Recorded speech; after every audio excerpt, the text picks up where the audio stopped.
Welcome everyone to the Utah League of Cities and Towns regular town hall about the economic impacts of COVID-19. I'm Cameron Deal, the Executive Director of the League, and we have a star-studded cast for you today, a panel discussion about both the economic impacts, but at this point, almost as important as the impacts, the economic actions and what communities around the state are starting to do with CARES Act dollars to mitigate the impacts of COVID-19 and to ultimately work toward recovery.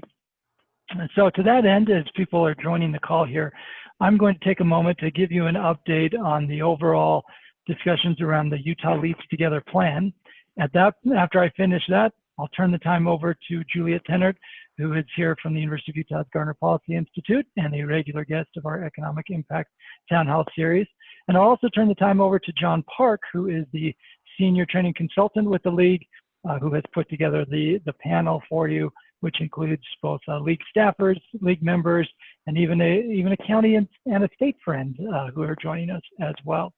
So with that, let me give you an update on the Utah Leads Together 4.0 plan.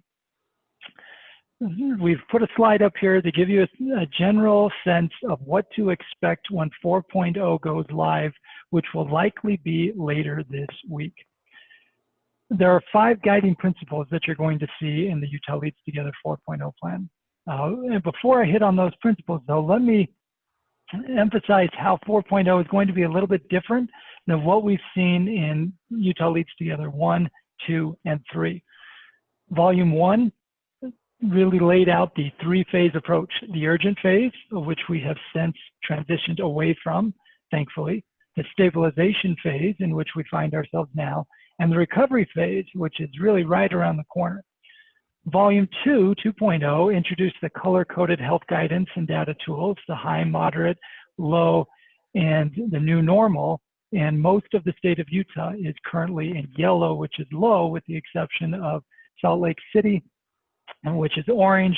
That's also where the League headquarters is located. There are a couple other communities in Seminole County that are also orange as well. The only green jurisdiction is Kane County. So everybody else is in a state of yellow. 3.0 provided detailed instructions for how high-risk individuals could interact during COVID-19, how we help triage the risk for those individuals, and also provided a long list of recommendations to help businesses, local governments, the arts and culture, and others open their doors to have a safe environment so that we could phase back in the economy. And Utah is, frankly, head and shoulders ahead of most states around the country on this front. Well, Utah Leads Together 4.0 is really going to be heavily focused on the economic recovery plan. And there'll be 3 pieces to that plan: the 100-day horizon, which we're currently in, the 250-day horizon, and the 500-day horizon. So you can see at the top of the slide that we are expecting the guiding principles to be speed, targeted, enduring, flexible, and innovative. So every policy lever that is pulled, either at the state level or at the local level, should have these guiding principles in mind. Within the 100-day horizon, the goal is to return businesses to safe operation, which we're seeing around the state now, connect unemployed Utahns with jobs, which we're also seeing, and then from a local government perspective, and this is really vital for today's conversation, how can you use the CARES Act effectively to bolster the economy and invest in your community while meeting those Treasury Department requirements that it must be a necessary expenditure and not used for revenue replacement. We held our town hall a couple of weeks ago about the CARES Act and what you could and couldn't do, and we have resources available on our website. Today's conversation is really going to be about some of the best practices that we're seeing around the state. Within the 250-day horizon, and you're going to see significant state dialogue around the reskilling and upskilling of workers to help people transition to the new economy, as well as investing in construction-ready projects and bonding for infrastructure. And infrastructure is bigger than roads. Infrastructure includes transit, active transportation options such as trails, water projects, broadband, and housing. So expect in the months to come, both in this week's special session and in between now and January, discussions around state bonding for this type of infrastructure investment. They'll also be looking for local investment in this type of infrastructure. And then the 500-day plan. And this is reimagining many of the priorities that we've discussed in this space for months, ranging from headquarter recruitment to affordable housing, air quality, to broadband investment, agricultural and food, to a major emphasis on rural Utah. In addition to all of this, you're going to start seeing a public relations effort from the Utah Hospital Association, and the league is going to be participating in it, called Mask Up Utah, to encourage people to wear masks so that we can maintain the positive health outcomes as well as reopen the economy. It's part of the overall Stay Open, Stay Safe initiative. So that being said, that's what to expect from 4.0. And I think that helps set the stage for the conversation over the next 55 minutes or so. So with that, I am pleased to introduce John Park, the Senior Training Consultant, who then will introduce Juliet and then the rest of the panel. And Juliet, it's a pleasure to have you as part of our tradition now on our regular economic impact updates. And the best part about the tradition of having you is that each time you come, you bring progressively better and better news. So I hope that continues today. John, take it away. Thank you, Cameron. What a great introduction. And it's always good when Cameron is talking about how we are kind of leading the way in economic development to see our favorite economist shaking her head yes, that she's pretty excited about the way we're going. And let me just briefly talk about the program today. Of course, Juliet, the Director of Economic and Public Policy Research for the Gardner Institute, will address us, and you've heard her before, I'm sure. And then Roger, too, has a little update on some of the reporting that we've had done here at the League. Also, following them, we're going to have, I'll introduce them a little later, but Quinn Benyon, City Manager Vernal, and Sylvia Wilkins, who is the Economic Development Director for Uinta County, and they're going to talk how they're working together. And then Shirlane Quell from St. George City, who is the Economic Development Director as well, will let us know some of the things that's happening down south. And then at the end, we're very, very pleased to hear from Crystal Young Otterstrom from the Executive Director of the Utah Cultural Alliance, along with Jill Love, who is with us. She's the Director of State and Utah Department of Heritage and Art. And they're going to talk about how they're using their CARES Act money and to help promote the arts, and how we can do that within our own city, and that can become an economic development tool as well.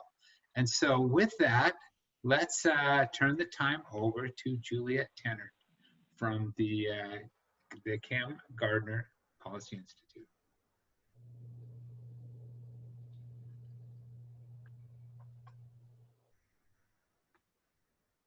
And you're muted still. I know, I have to unmute myself. I was just about to just jump into it and say some really brilliant things that you wouldn't have heard. So thank you so much for allowing me the opportunity to continue to share economic data with you. Hopefully these data points are helpful to you. I will tell you that I just gain a great deal from participating in these calls and learning what's happening on the ground. So as an economist, I'm tracking data. I think a theme has been that economists are looking in their rearview mirrors.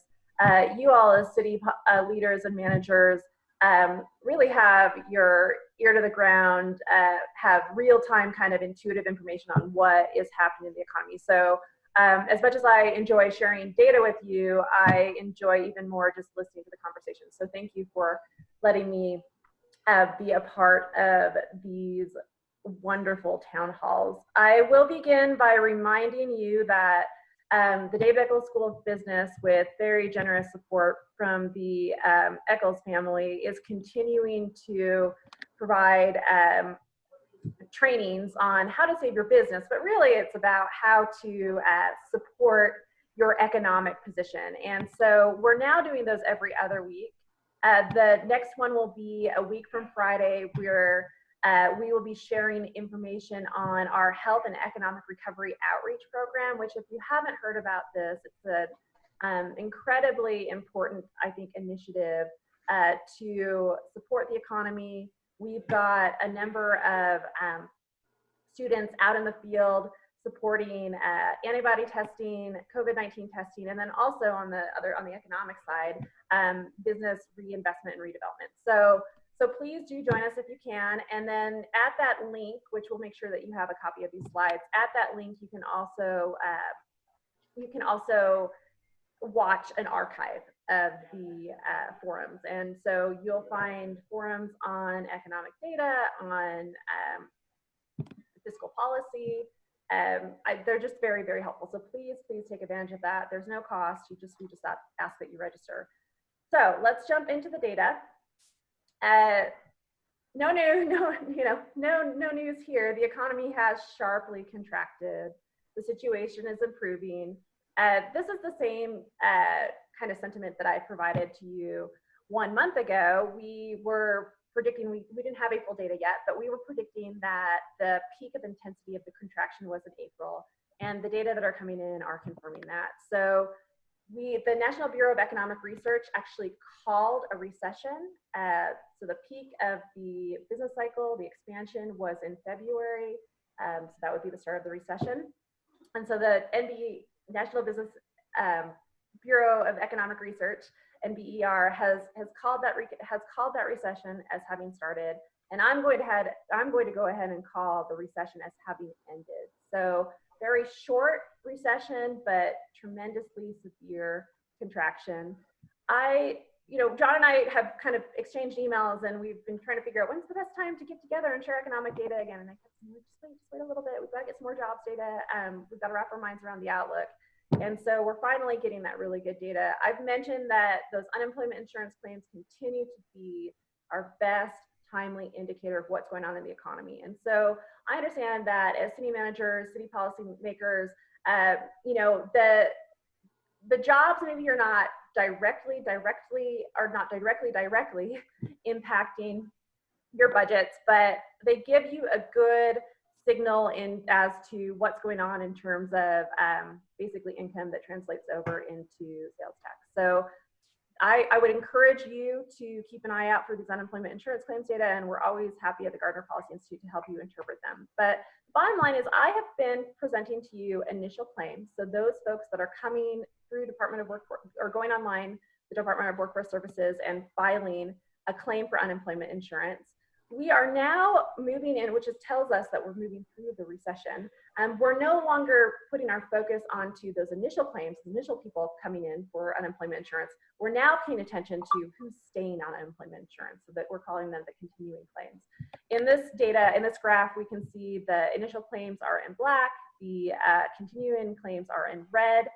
So we see a peak of initial claims over 33,000 Utahns in 1 week filed for unemployment insurance that first week of April. That was the worst week that we experienced over this recession. To give you an idea of how that translates to normal time, really, last year in 2019, average weekly initial claims were 1,000. So we had 33 times the number of average or normal in that 1 week. We're now down to about 5,400 folks filing for unemployment insurance, new claims for unemployment insurance. Still very much elevated from that kind of average of 1,000, but signals, as Cameron mentioned, I'm coming with better and better news. It really does signal that things are starting to stabilize, that rush of turmoil essentially is past us. So moving on to looking at continuing claims then, we peaked out, and that makes sense, the timing of this makes sense. So towards the end of April, we peaked out with about 93,000 Utahns on unemployment insurance rolls. We're now standing at just under 80,000, which is still quite elevated. To give you an idea of the average in 2019, about 8,000 Utahns were on unemployment in any given week in 2019. So still very much elevated, but we can see that the data are starting to show this path to recovery. And I'm so excited about some of the things that Cameron was mentioning with Utah Leads 4.0 and how well positioned our state is moving into a recovery. I think that we will lead the nation in, this has been a theme, we will lead the nation in economic recovery, but we're actually seeing it in the data. I believe that I shared this graph with you last time around. Now, we do have, of course, new data on the unemployment rate and the number of jobs lost. So between April of 2019 and April of 2020, Utah lost about 110,000 jobs. So that's almost 3 years of jobs erased during that time. Unemployment rate around 9%, US unemployment rate around 14%. I'm sharing with you again the initial jobless claims as a percent of the workforce because you may have picked this up in some of the media around the April jobs report. There was some, I don't know, I guess we would call it measurement error in that unemployment rate. So some folks were counted as employed, where maybe they should have been counted as unemployed, and vice versa. And so while that's a nice signal for us, I still go back to those unemployment, those initial claims as a true picture of what's going on. And the bottom line here is that Utah's position, or the severity of the contraction in Utah, is half of that in the US. So 10%, essentially a 10% unemployment rate, 9–10% unemployment rate, relative to the US maybe truly measured at around 20%. Still 3 times that of what Utah was at the beginning of the year, but again, shows that we're relatively well positioned. And that, we probably have some data on this, but that varies across the state.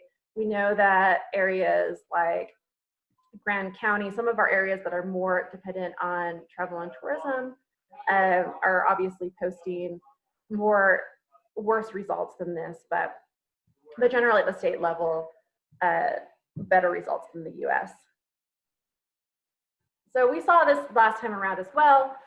Those claims, and then we'll turn over to what this means for retail sales, but those claims very much focused in what we'd expect: accommodations and food services, retail trade, healthcare and social assistance. So we're actually starting to see, again, a let up on this, but still, the trend remains that still the most impacted industries are those industries with, a lot of touch. So as obviously the economy is reopening, and you're seeing this in your communities. I'm not going to see it for another month in the data, but you are seeing an improvement in even those quote unquote high touch sectors. Some new data that I do want to share with you to kind of help you wrap your mind around kind of, what this means for people in your community. It is very much those individuals in lower wage occupations that are most impacted. So some new analysis shows the distribution of claims across the median wage for the occupation. So the number 1 impacted occupation is waitresses or wait staff. Number 2 impacted is retail salespeople. And so we know these are relatively low wage occupations. But we can see in this data that about 75% of all of those unemployment insurance claims are in occupations that pay below the Utah median wage. The Utah median wage by this measure is about $40,000. So 75% of those jobs that have been impacted are low wage, essentially. And of course, that's kind of a double-edged sword. When we look at, we're going to look at some sales data in a minute, and you'll see that actually the sales data might not be as impacted as we might expect, given everything that we're hearing in the news about the severity of the recession. But because this impact has been concentrated in lower wage individuals, those higher wage individuals are still participating in the economy, and that's why we're seeing some of those results. So that's good, obviously, on one hand, but on the other hand, it's our most vulnerable Utahns who are most impacted, and you're probably seeing that on kind of a countercyclical demand increase in your social services. And so it's just something to be aware of. These data are similar to the trend remains, right? I mentioned that those places across the state that are more heavily dependent on leisure hospitality are most impacted, but most every part of our state has been touched by both the COVID virus and, of course, the economic contraction that is associated with it. So sales tax data are finally coming into view. I was needling one of my friends in the Governor's Office of Management and Budget to get some additional data. So we do have April sales tax data available. I just don't get to see it yet, but the Governor's Office does have those data. I was watching my email to see if he would send them to me before we started. He hasn't yet, but keep an eye out on the Governor's Office of Management and Budget's website, gomb.utah.gov, and there they'll be posting some economic indicators that will include the April sales tax data. But the point remains that the trends are the same. March and April, the worst months, major declines in food services, motor vehicles, travel, accommodation. But on the flip side, March and April, same trend. So I'm showing you March data, but the same trend is present in the Utah data for April, which hopefully we'll be able to share soon. And we saw a very large increase in non-store retailers, which is essentially internet commerce. So large increase there. Of course, now you can collect those taxes. So there's kind of a structural change there. And then of course, there's been an increase in demand as people have had to stay home. And we also saw major increases in building material, garden equipment, these types of retailers. So again, the impacts in your area vary by the makeup of retail in your area. Overall, the statewide average, and this is true for April as well. If you take March and April together, when you mix everything together, essentially flat. So taxable sales are essentially flat. Early on, we were predicting, you might think, given some of the data that we were seeing, we might have assumed that there would be an actual decline. The fact of a large decline. So the fact that we're seeing those taxable sales come in essentially flat is good news. Of course, though, given that our populations continue to grow, demand for services continue to grow, we were expecting not flat revenue, but increased revenue. Of course, this is something that you're going to have to deal with as you're managing your budgets. And again, we'll make sure that you have these slides, but essentially similar, when I show you those jobs data, the data are essentially the same if we look at those impacts to taxable sales. But just because a county is posting something doesn't mean that your individual community isn't going to be posting something different. So the devil is really, or the devil in this case is really in the details. And so we just encourage you to make sure that you understand the economic base of your community, and then you can start taking those tax data that are coming in from the State Tax Commission, those jobs data that are coming in from Workforce Services, and really understand the impacts to your community. And if you need help with that, please reach out. We'd be happy to assist with that. I am pleased to share a little bit of extra news. We've been trying to wrap our head around what's going on with motor fuel tax sales. And I think over the past couple of months, I've been sharing with you more proxy data, right? So this is what's happening at the US level. This is what's happening in terms of retail sales in gas stations, which maybe we can proxy over to taxable fuel sales. We finally have a good, and you probably have seen some of this data, but we finally have some good data coming in from our State Tax Commission and Department of Transportation.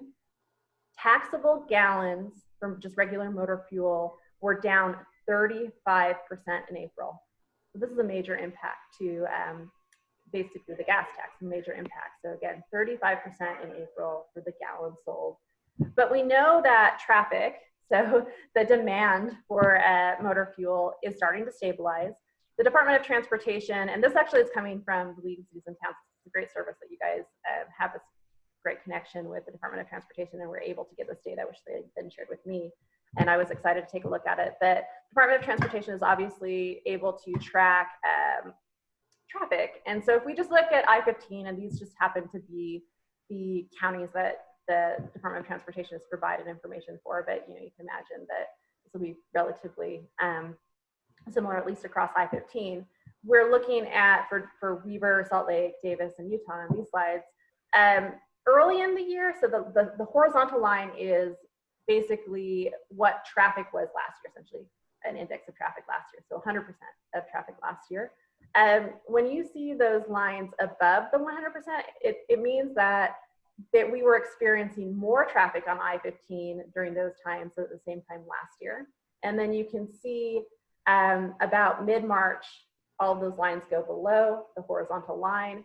Major dips, we're seeing between, at least at the worst of it in April, traffic or road utilization about 50 to 60% of what it was last year. And so that's what's translating over into those motor fuel sales results.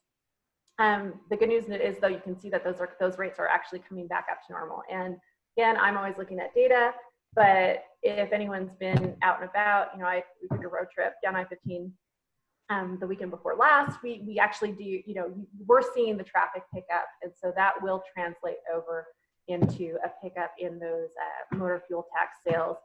All in all, the Department of Transportation is estimating that, at least for the most recent analysis that they've done, so fiscal year to date, so July through April 2019 versus July through April of 2020, basically flat fuel tax revenue. So just down maybe about 1%, essentially flat, but down about 1%. And that's because, again, 35% in April is major. It's a major hit. However, we were actually seeing higher, or increased activity in the beginning of the year. So that's helped to stabilize things. And then, of course, there's been that adjustment in the CPI on the actual motor fuel tax, which has helped to balance that out. So really, I think, good thinking on policymakers' part to put that inflation adjustment factor in. That's definitely good, something that's padding some of the impact. Okay, and I'll finally just, I've got a couple more things and I'll wrap up. But I mean, the bottom line here is that our outlook is finally becoming more informed. And I would say for Utah, it's becoming better. So much challenge ahead, but I'm starting to be, and those of you who know me, I'm a pretty optimistic person, but as an economist in times like these, I really have to kind of take a more conservative and dismal approach.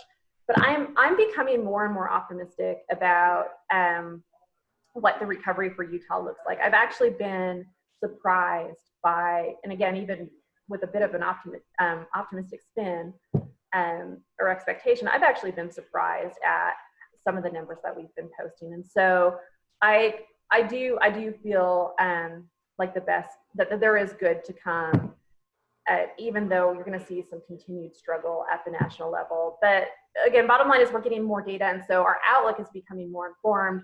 As I'm optimistic, I have more data to actually back up that optimism. I would actually say that the data that we didn't have before, again, was making us as economists have to maybe be a little bit more dismal even than we normally are. Market Watch headline here, coronavirus recession may already be over, but it's a long uphill climb to normal. So again, don't expect to be normal by the end of the year, especially at the US level. But I do see moving into next year, we should be starting to achieve some of those, growth patterns that we would anticipate given like the fundamentals that we have in the state in terms of young population, really just well positioned for all those reasons. So I just want to show you though what this has meant, what we've been struggling with in terms of trying to forecast the future. And I know that Roger has some really good information that he and Doug McFellon from Economist have been working on, and how does all this translate into budget forecasting. But early on, I can show you. The point here is I think we are becoming more. Our forecasts are becoming more and more stable. Maybe not. I want to use the word certain. Of course, no forecast is certain. But again, I think we have better data to underpin those forecasts. But I grabbed a couple of the major economic indicators. So I used to forecast revenue for the state. And really the major drivers for state, like major, we do like 60 some economic indicators, but the major drivers for state revenue, and which translates down into local revenue, jobs, total wages, and taxable sales. So looking at the forecasted change, 19 to 20 calendar year, for jobs, in February, we were anticipating that jobs would grow 2.6%. So 3 to 4% is high job growth for Utah. That's been what we were experiencing through the top of the business cycle. And so of course we were anticipating some slowing in that growth rate, but 2.6%. Going into April, when we did these numbers as economists doing the forecast, we had jobs down 6.2%, which is just, it really is, it's almost like catastrophic. It's an incredible, that's an incredible job loss. And that's just being blind to what's happening with the data. And so as we're getting better data, and really, and I don't know that these numbers were ever even posted online after the economists did them, just because there was so much uncertainty in them. But as we're getting better and better data, starting to feel better about our ability to forecast, we're now anticipating that for 19 to 20, that jobs will be down 2%. And you can see that happens in total wages. We were thinking we basically have gone from 7% to about 2% growth in wages. And then this will kind of ferret out in however the state does its revenue forecast. And again, this is on a calendar year, and it's taxable sales, which is all taxable sales. So this doesn't really speak to the mix of like grocery versus regular. So, you know, it's better that you work with your experts to understand what this looks like for the timing and the makeup in your cities. But, you know, we, again, in the most dismal forecast where we just didn't have a good view of what was actually going on, we were anticipating that taxable sales between 19 and 20 would be down almost 12%.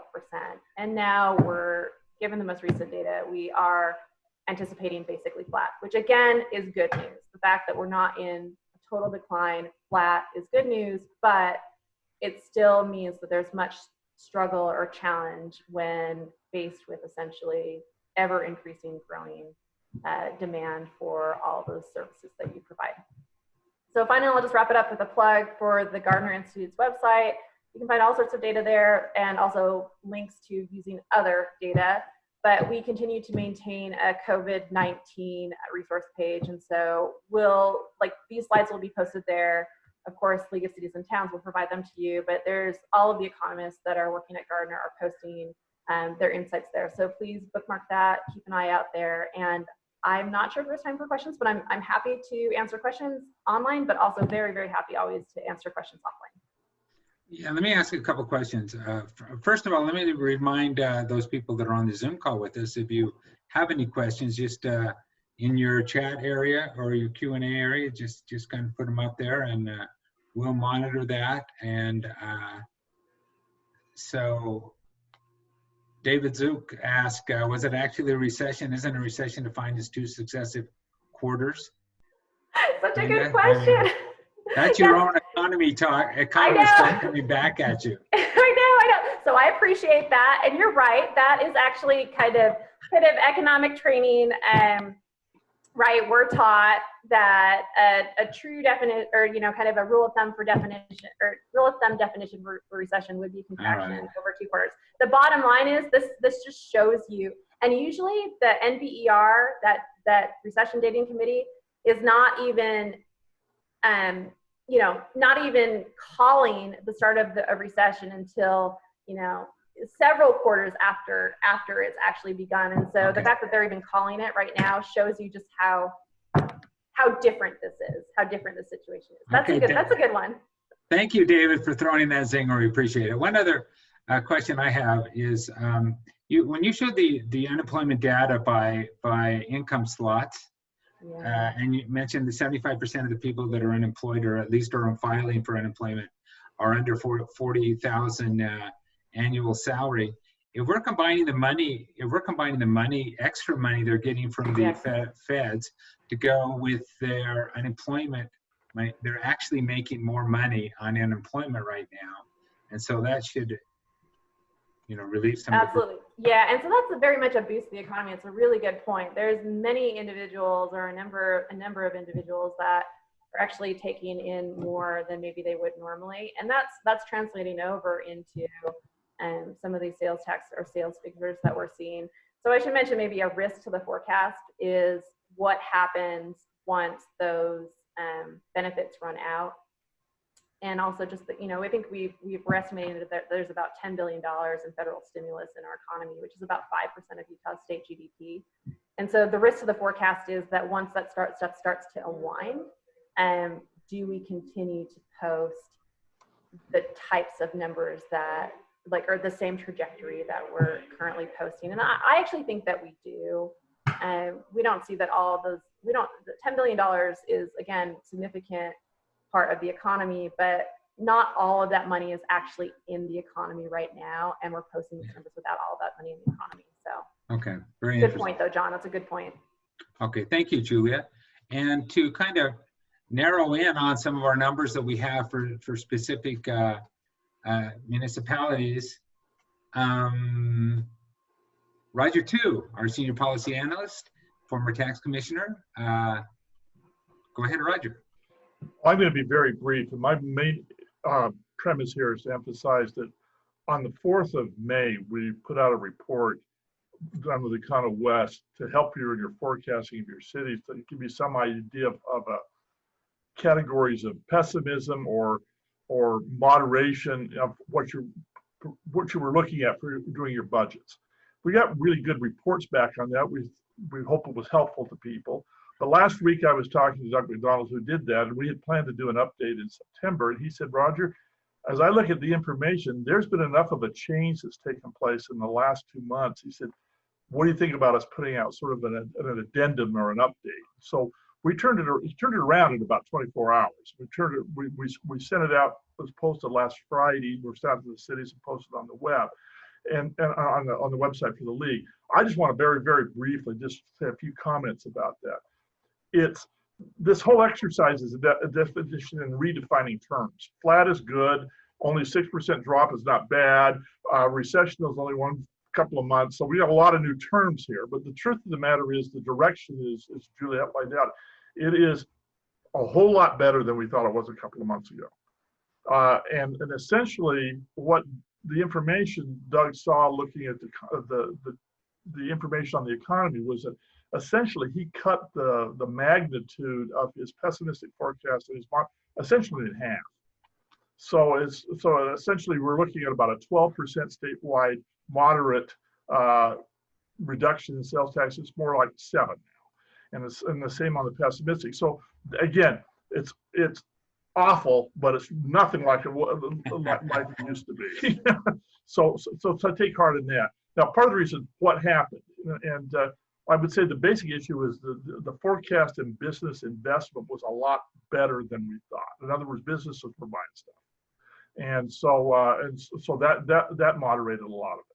That having been said, certain places, if you were a tourist place and you were depending on stuff in the spring, and you were highly tied to hotels and restaurants, it's still bad. And that's the nature of looking at where things are. I mean, it's not worse. It's better, probably better incrementally than it was before, but it's still a difficult situation. So you all know the communities we're talking about, and you've been incredible soldiers as you've gone through. In some instances, you had to shut your own communities down, knowing this was the situation. I would say car dealerships, if your communities based on car sales, they are not very good right now, and they haven't been. Whether we'll start seeing a change in that process or not is debatable. For stores, that big furniture stores have not been done particularly well. Again, I'm not sure why. Maybe that just be people pulling back on large durable good purchases. On the other hand, if you're a big discount store, i.e. insert Costco, you're doing really well. Or Home Depot, people like that. And home repairs. Home Depot. It's interesting. Nationally, Lowe's is doing better than Home Depot. I have no idea why, but they are in that regard. So the direction is better. The composition is probably still the same as it was. So you should look at that information. Those are decided improvements, but and that's what we wanted to give you, some sense of where things were going. One thing to remember on the internet sales, in which we're seeing those are distributed on a 1% on a basis of population. So we don't know where it's necessarily sorting out. You see that reported, but you're probably seeing some increases in areas that are not tied to stores. If you're seeing it coming into, if you're coming it in on your sales tax information. So the main point I wanted to emphasize was that's why we put out the update. It was much sooner than we planned. We think it showed the direction is clearly better. But it's still, depending upon your location, it can still be really challenging. And so we hope that's been useful to you. Again, I would say if you have details on questions, direct those to Doug McDonald. The information was on his report. He has that. We did not send out all the background information with this because we did it so fast. He has it. We've had some. But we have the basic report available. Basic report has been online since Friday. It's there. Since Friday, okay. It's Juliet, a couple questions came on the thing. One said, could you please repeat the optimistic and pessimistic range on sales tax revenue? Did you cover that? Oh, sorry. I think that's actually, Roger, I think that's going to be in. Yeah, actually, yeah. what we said statewide is he dropped that from basically 12 or 13 to 6, and from 25 to 17%. Okay, very good. And I will say, basically, it's about a 45% cut. And again, it's just because you have better data coming in. I mean, it's still bad, but better. And I just wanted to say, I was going to type it into the chat, but I'm just reviewing the work that Doug and, Roger did, the team. That is such a great resource that you guys are providing. It's really good work. So thanks for even sharing it with me. I learned a lot from it. Thank you again, Juliet and Roger, always. I talked to Quinn Minion a lot lately, it seems like, city manager, Vernal, good friend, wonderful man. And every time I talk to him, he talks about how well Vernal City and the cities in Uintah County work with the county, how well they work together. And so we're going to have a quick report from Quinn Benyon, city manager of Vernal City, along with Sylvia Wilkins. She's the Uintah County Director of Economic Development. And they're going to talk about some of the economic development efforts, joint efforts, in fact, in Uintah County. And so I don't know who wants to go first, but Quinn and Sylvia, let's hear from you. Yeah, thank you. So, welcome.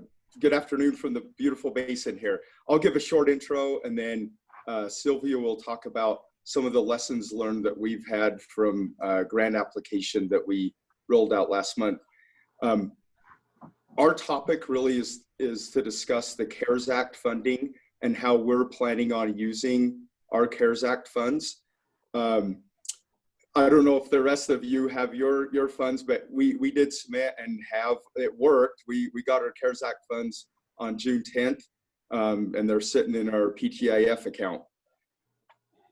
We connected with our county and our other 2 cities in the county, and we've discussed how we could benefit the whole community, the whole county, by joining these funds together.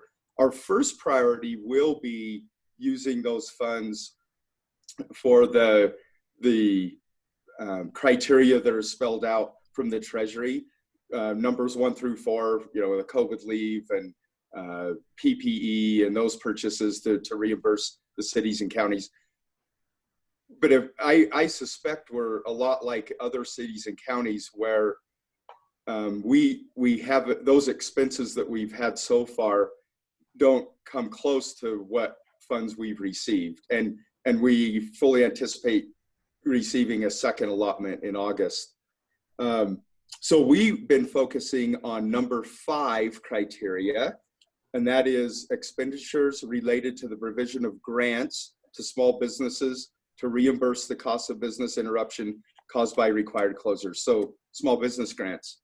Our thought is, if we don't, our businesses are hurting just like everywhere else in the state.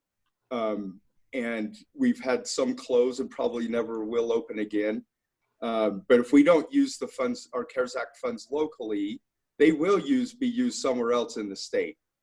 So I would encourage every city and county to use their funds in appropriate ways and according to the guidelines in their own local economies. So we are going to roll out a program here in the next 2 weeks for a small business grant. And I will show you the beginnings of our draft application to kind of walk through that really quick. We do want to absolutely follow the Treasury guidelines and I think there's more given in the Q&A than the actual guidelines that narrows in on the business related expenses. Because the last thing we want, I know the last thing I want is a year or 2 from now getting some sort of audit, and then we have to pay back to the state what funds we gave out to the businesses. This is new ground. I don't know how many you've given grants to businesses before, but so we're walking carefully into that. Fortunately, in the Q&A in the CARES Act, they give a lot of discretion in regarding to those payments to businesses. It's really strict, it seems like, in how the governments can use it at this point, but giving it to businesses, there's pretty good discretion. So we are developing a countywide program where city funds and county funds will be used for the same grant program, so that we don't have multiple layers or people get confused or different criteria. I'm going to go ahead and show our grant online, and I hope this works here. I don't know if I could pull this up. Nick, are you allowing him to share his screen? I should have practiced. Should be allowed. Well, I'll just walk through what we've done. So we have our first screen is eligibility. We did put items that we were looking for. The business had to incur a loss between April 1st and June 30th. If they didn't incur a loss based on the previous year, they are not eligible. The loss has to be associated with COVID, either a closure of their business, a partial closing, or it actually does say a lowering of demand from customers is also eligible. We are requiring them to have a business license. So if they happen to sneak by and got through without one, they won't be eligible. They have to be up on their property taxes as of April 1st. We felt that it was important. They can submit from 1,000 to 10,000 in request, and they must submit receipts of expenditures of that amount. And that could be payroll, insurance, PPE, modifications to their building to allow social distancing. We also want to know from them what other grant funding that they have received to date, so that we're making sure we're kind of sharing that around. That could either be the EIDL grant or the PPP forgiveness portion, or the state grant. We wanted to keep the application fairly simple, but yet effective enough that we can go back if we're ever audited to show, yeah, we looked at all these items. We're wanting it to be not a political process. This isn't for our elected officials to benefit their friends or associates. It's going to be a very fair, equitable process as we go through it. Let's see. And then we do list the priorities of items we will be looking for as a selection committee, so that they know when they apply that why they may or may not receive that. For example, this will be given, preference will be given to businesses that absolutely had to close down, like our gyms, dine-in restaurants, and then kind of the priorities move down from there. Those that were partially closed or had a lower amount of customers. So at this point, I think I'll have Sylvia jump on, and she's our economic development coordinator in the county. And we've already done a grant. We were allowed to use a local rural bear grant that the state gives, and reallocate those to small businesses within the last month. So we feel like we had a test run or a trial run on this, and we had some lessons learned. So if Sylvia wants to talk about those. Perfect. Yeah, thank you. I don't know if very many of you are familiar with the state's program, the Bear Grant program, but they allowed us this year, if we had any money left over from different projects we weren't able to do because of the coronavirus, that we could use it for small business grants to our local businesses. So we had around 20,000 that we could use for that. And so one of the great things about working so closely with our cities is that we're always putting together a Google document of applications or ideas that we have, and we all can get on there at different times and add to it. So in this particular case, we put this application together in a Google Doc, and we all went in there. But we decided where our money was limited, and we probably have around 1,200 businesses in the Uintah County. That includes our 3 cities. That we wanted to make sure that we had a criteria in place so that if we had more applications than money, we had a way to distribute that without it looking like it was political or that we are picking favorites or our friends. So that was one thing that was really helpful when we put the smaller application together. And I know Quinn used some of that same criteria in his draft application for this program as well. So we kind of had it narrowed down. We wanted to make sure they had a storefront, that they were affected by the different health orders that were put in place both by the state and both by our local health department.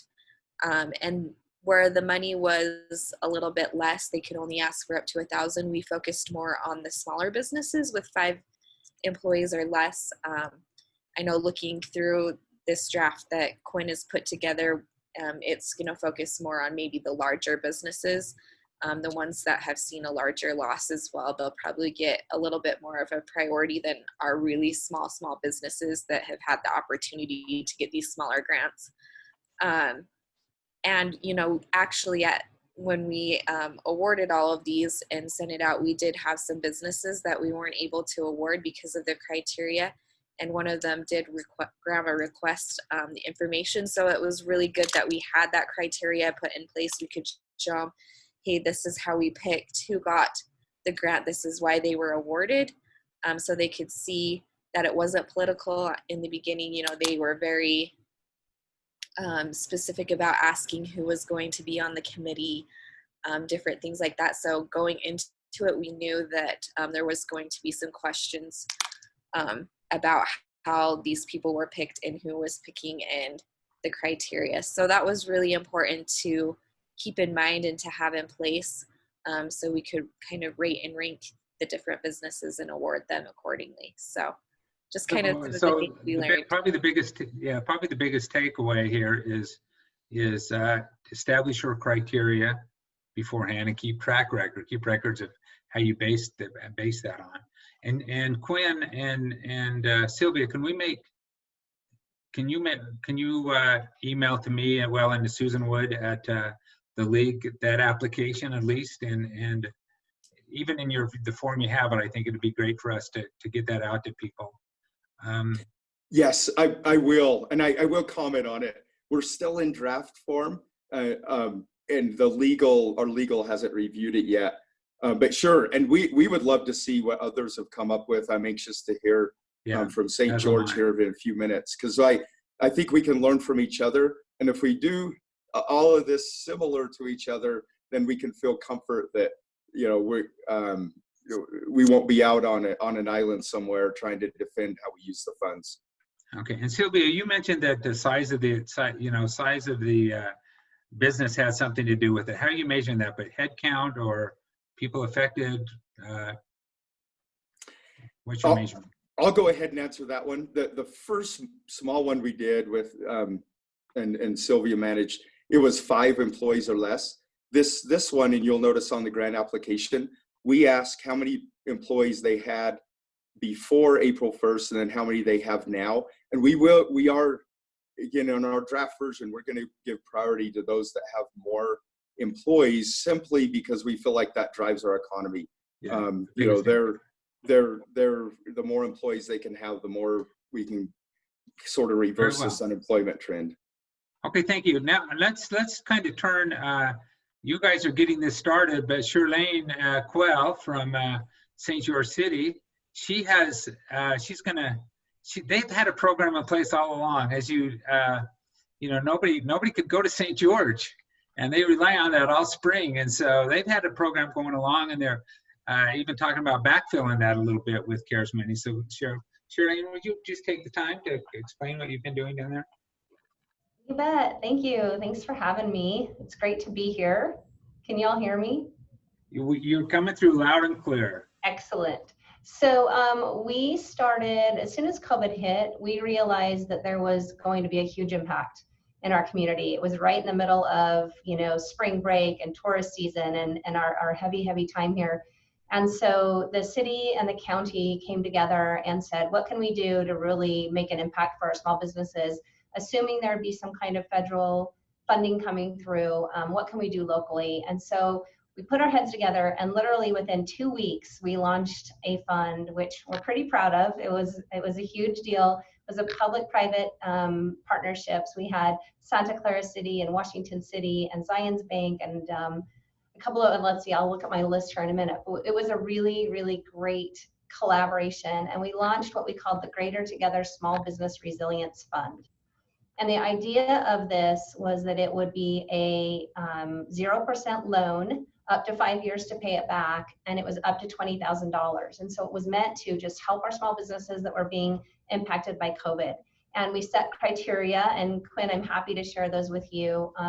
Criteria like, you know, they have to hold a business license in Washington County, 50 or fewer employees. It was for nonprofit and for-profit, because we have quite a few nonprofits here that were definitely being impacted. You know, they had to also demonstrate, one of the things we added into this particular fund was have them demonstrate a way that they are getting innovative or having to pivot. And so that was something we wanted to see. We wanted to understand, you know, this was right before like curbside pickup and all of these different things hadn't even really started to become part of the norm. And so how are our local businesses having to change their operations in order to try to survive? Payroll, of course, was a huge one. And so basically what we looked at is we ended up having, we launched it on March 26th, and applications began being reviewed on March 30th, and we just accepted them on kind of a rolling basis. As of the middle of May, we had 100 applications that were received. We had 61 companies that were funded that met the full eligibility criteria. $862,000 was distributed. 235 full-time employees were retained or rehired, and 298 part-time employees were retained or rehired, and that was countywide. And so as we continue to track this and understand what the dynamics are, that was all pre-COVID. And so now we're saying with the CARES Act funding, what do we need to do in terms of a grant program that can help support our small businesses that, you know, as we understand the needs now better. And so we're pivoting ourselves and having conversations with the county and with other groups to say, okay, you know, now we know more, as we all do, and how do we need to shift this intent that we had for this bridge funding for our small businesses until federal funding was available. Now what does it look like, and what do we need to do? Great.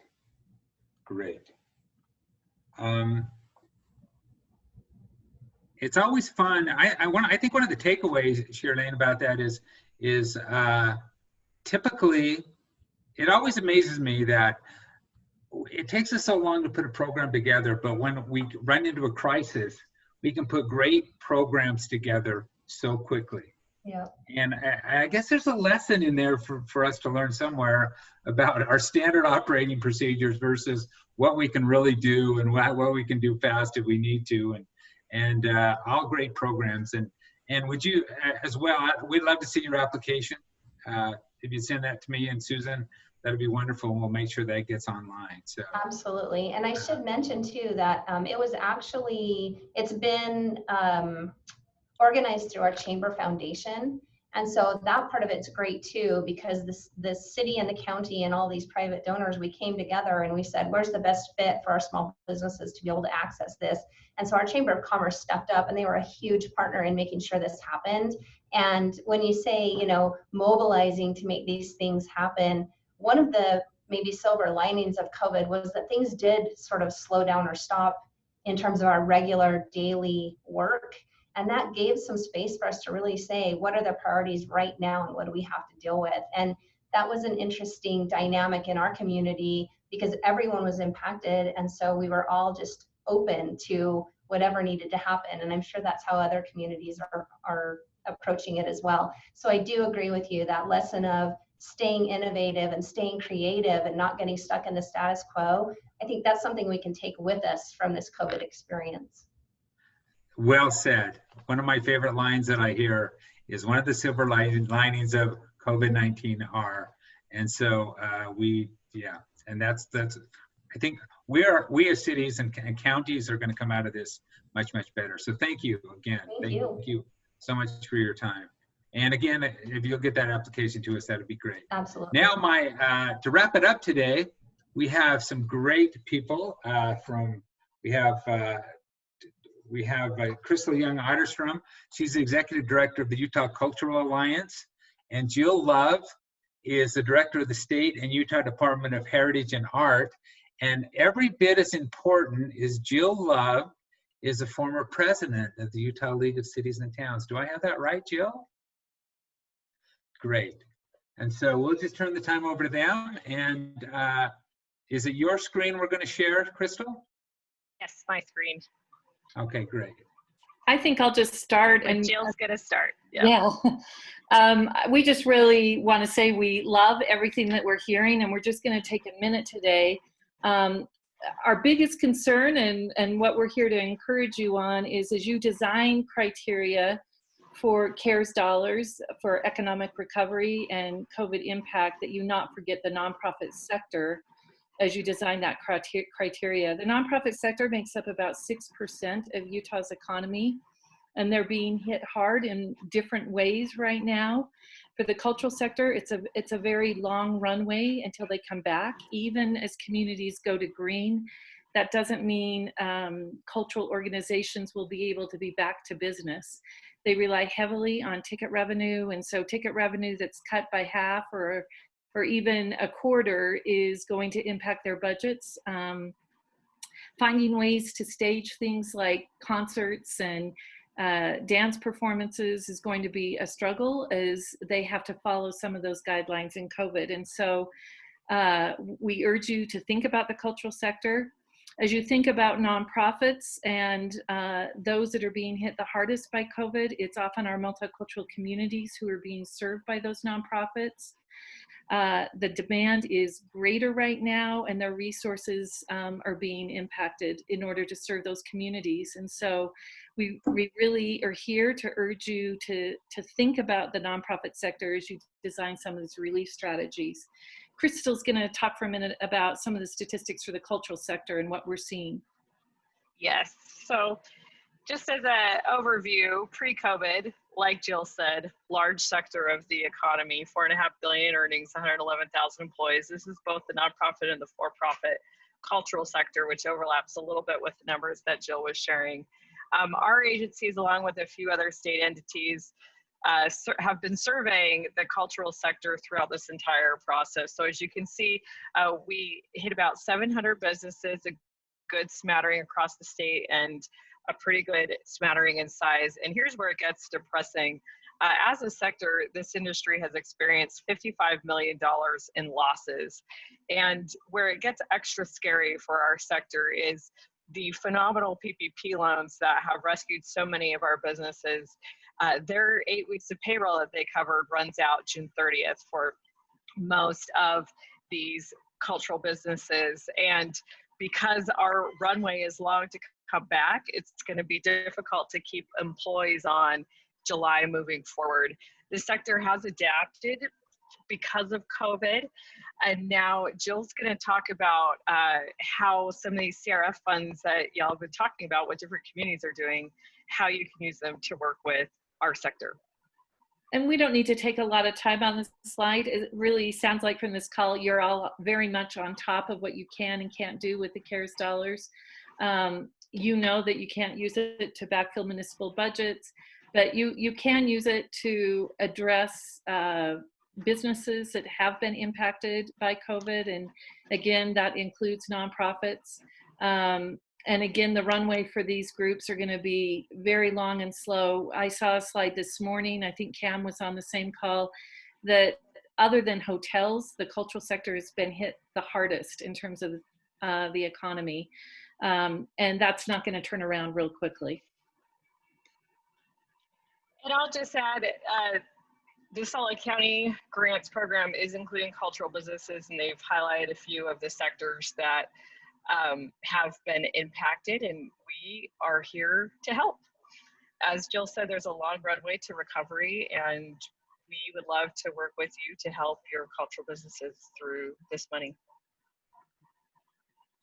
Okay, so Jill, we know that cities and counties get CARES money specifically from. I mean, we're getting that from our respective counties.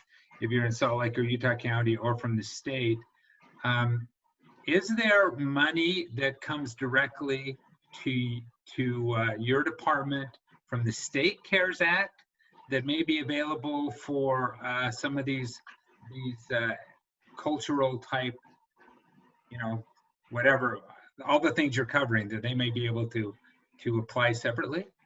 John, that's a great question. We're hoping that there will be legislation this week that will give our department a pot of money for the cultural sector. And it will be broadly defined, things like zoos and botanical gardens. Right now, there are definitely recreation and cultural organizations that are falling through the different cracks of CARES dollars. Right. And so I'm hoping that the pot of the money we get in our department can address some of those organizations. And another thing that we really need to mention, and I think Quinn mentioned it, is we just really need to make sure that CARES dollars they would be giving out the state and the county and the city are not being used for the same things. And so we'll be asking on our application if you received CARES dollars from another government agency and what for. It's our understanding that, for instance, you could get CARES dollars from Salt Lake County. Well, Salt Lake County is maybe not a good example on that.